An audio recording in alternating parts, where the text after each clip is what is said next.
A scientist says the sun set. A poet says the sun bled across the horizon. One is a fact. The other is an experience. That's the power of figurative language.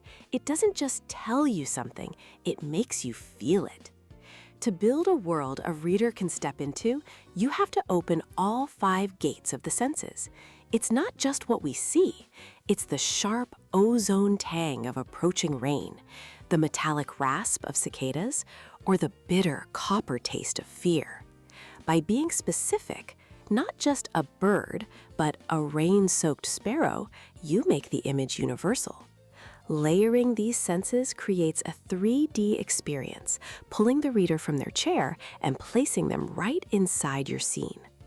Of course, we know about basic comparisons, but great writing avoids cliches. Instead of a blanket of snow, try "the snow was a white bandage over the city's scars." This is a fresh metaphor.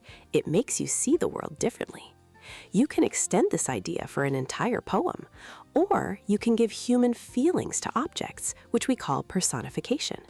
When the ocean roars with rage, you feel its power without needing a literal monster.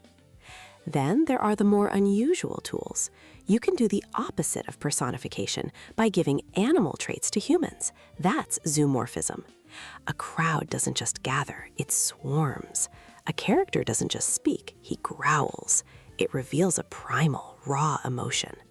For a truly dreamlike effect, you can blend the senses with synesthesia.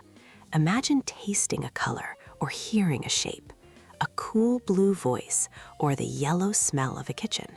It's surreal and it's unforgettable. These techniques are the color in your writing. Without them, you're sketching in gray pencil. With them, you are painting in oils.